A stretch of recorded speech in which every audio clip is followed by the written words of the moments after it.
I'm Naz, and welcome to Studio Colomo. After coming back from my trip to Tokyo and Setoji in June, I found myself with a burst of creative energy and a strong urge to tackle a fresh, bold project. For quite a while now, I've had a few ideas quietly brewing in the back of my mind, specifically pattern mashups.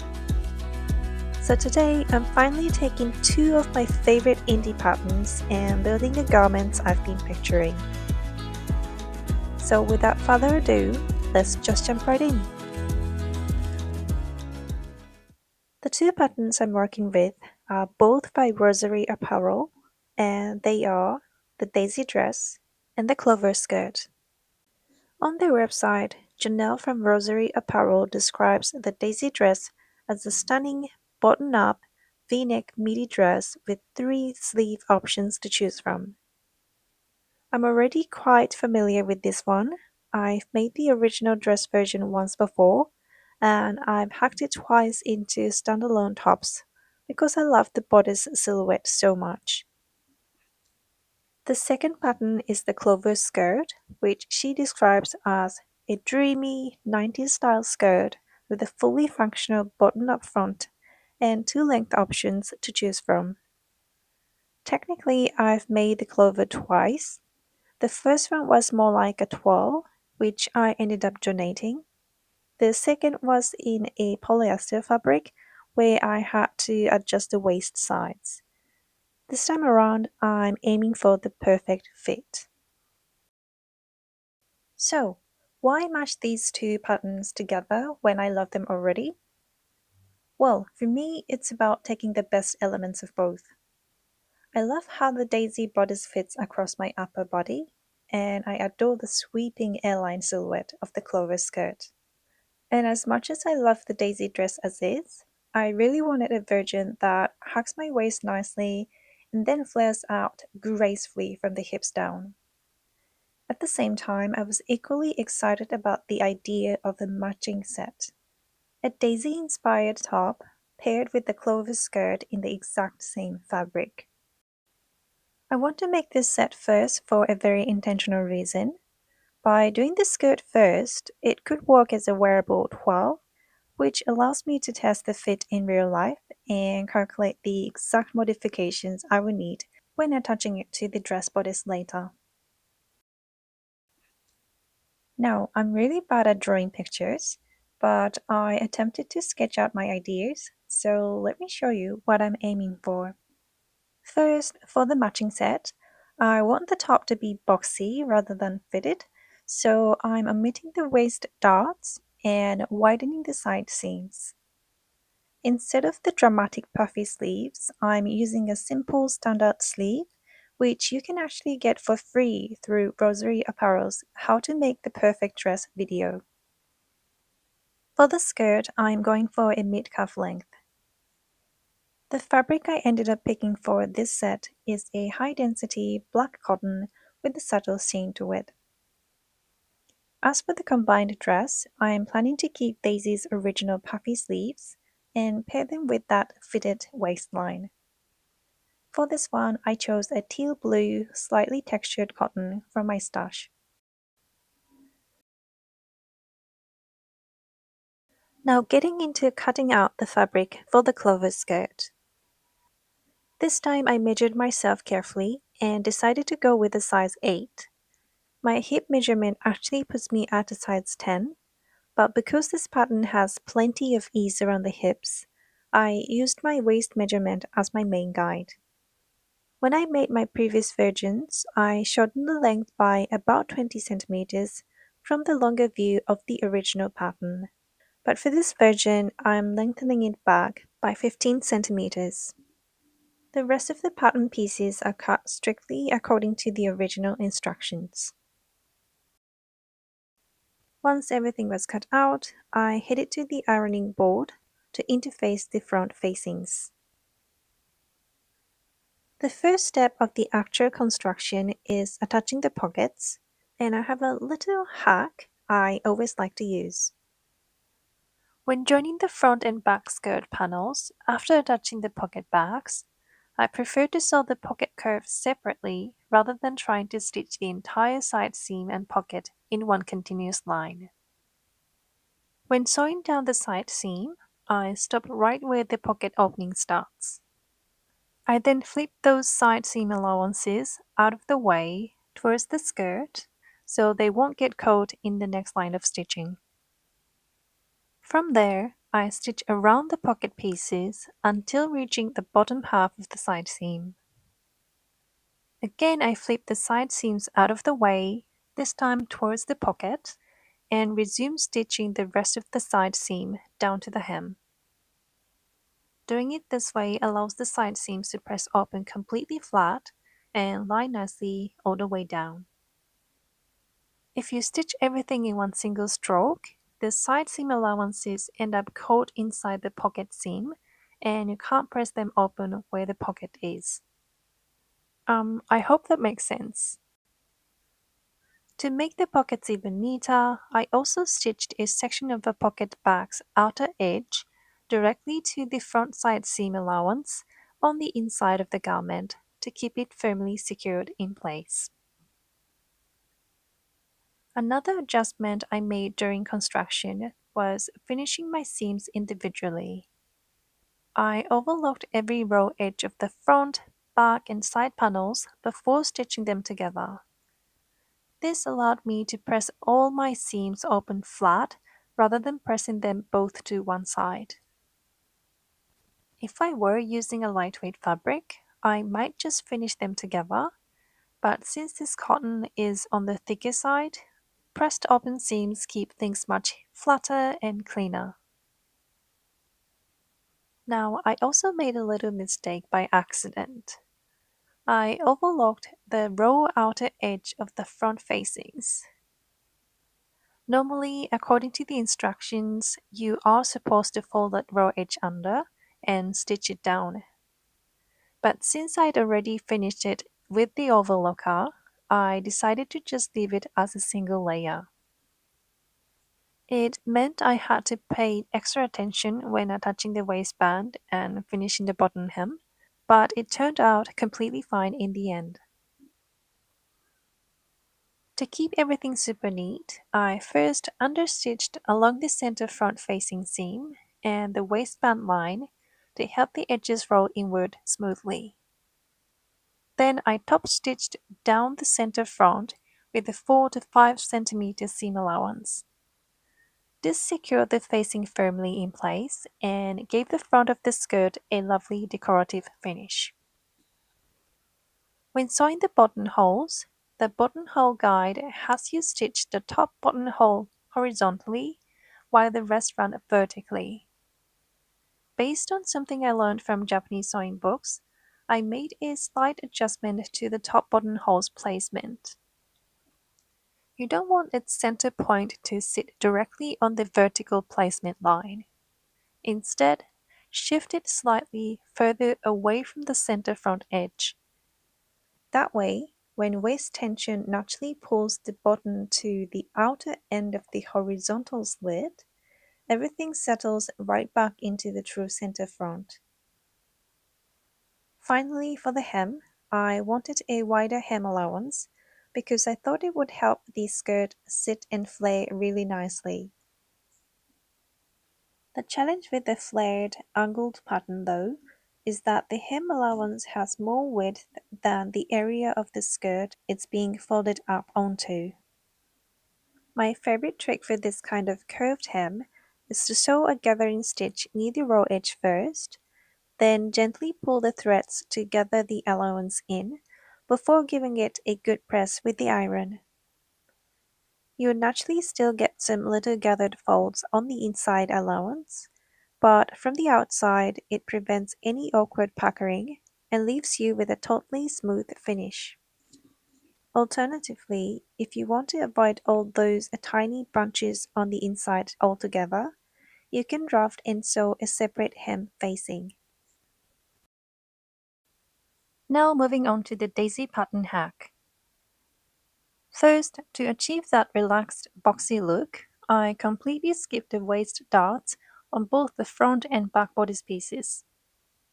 And based on personal preference, I also brought the center point of the V-neck up slightly so the neckline offers a bit more coverage. Another adjustment I always make whenever I use the daisy pattern to better fit my body type is widening the armholes by dropping the side seam down a bit at the armpit.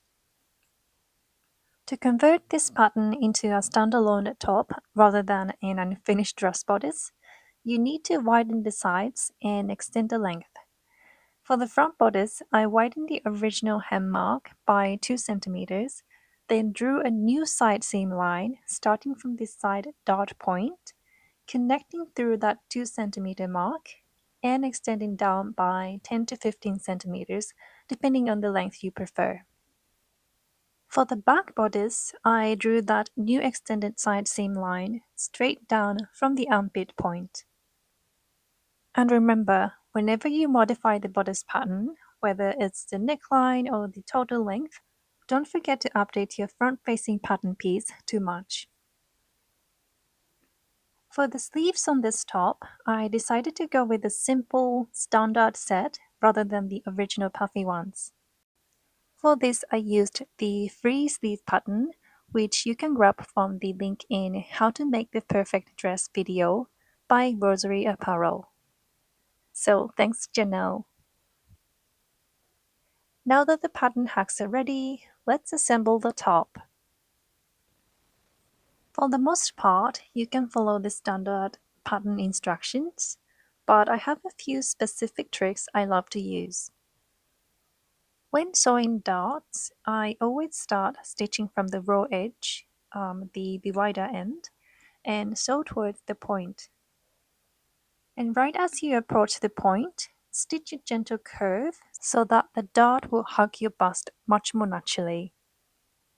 Once I hit the dart point, I take 1 or 2 extra stitches parallel to the edge and leave it without backstitching. Then I take the loose threads and tie a double knot. This is the technique I picked up from reading Japanese sewing books, and it's become my absolute favorite way to get a nice and smooth dart point. Speaking of Japanese sewing books, I've noticed an interesting difference.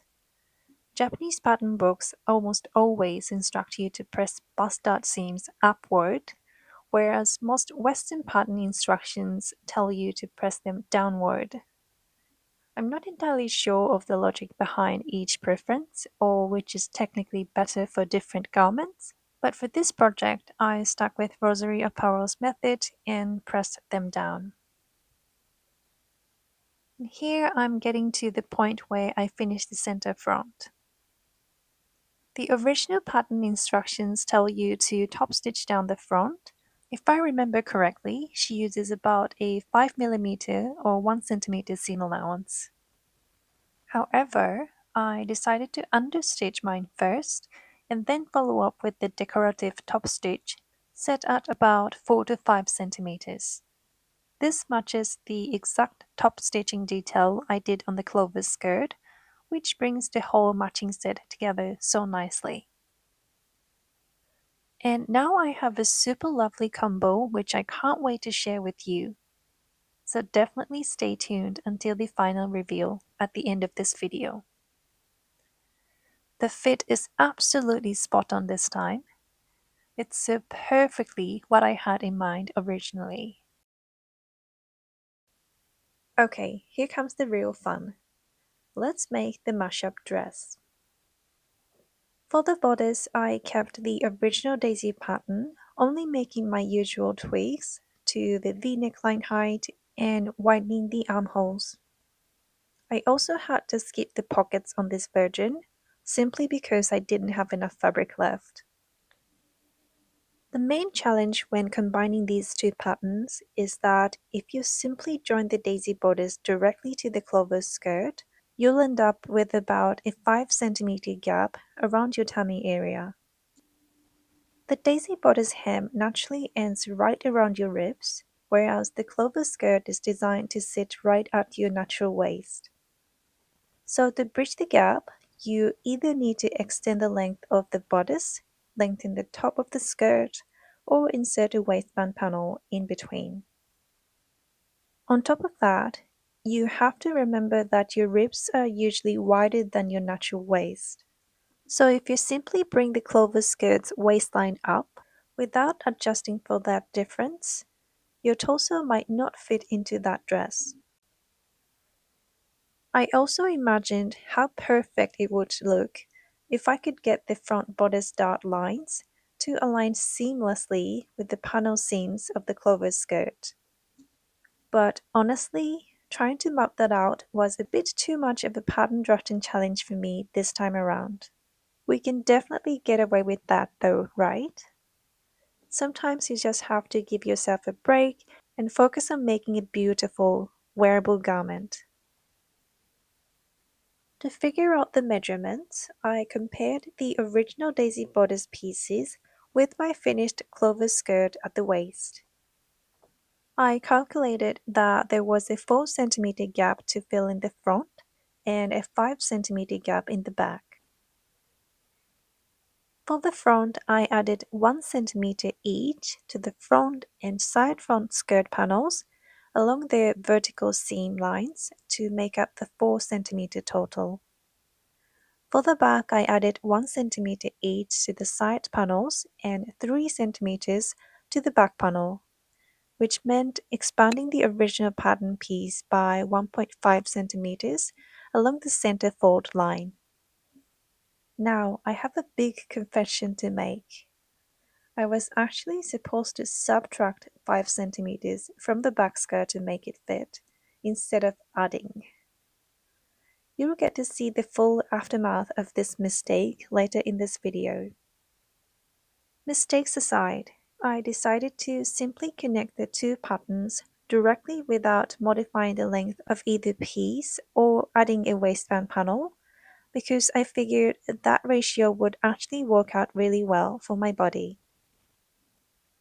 The overall construction was pretty much according to the standard pattern instructions, alongside that dot hook and the flat seam finish for the skirt panels I mentioned earlier.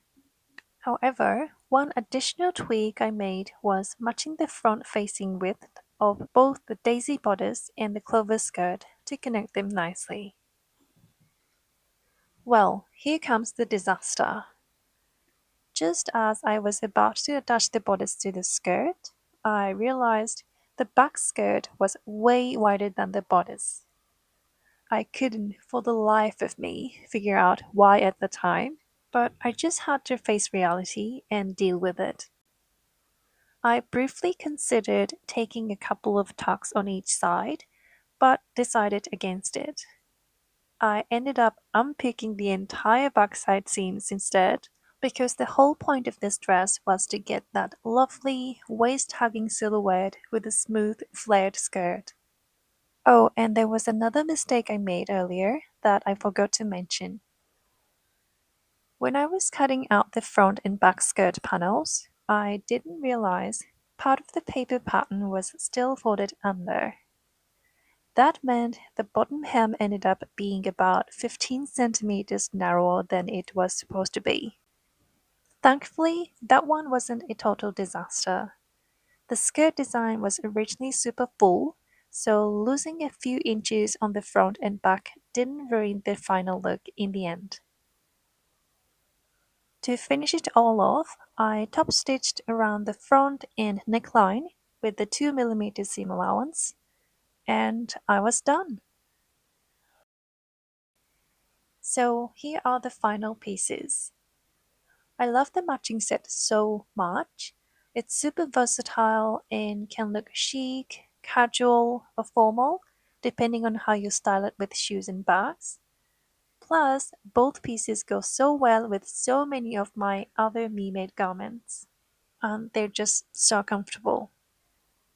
You don't see me wearing them here because obviously it's way too hot right now, but the skirt is definitely going to pair amazingly with my autumn and winter wardrobes.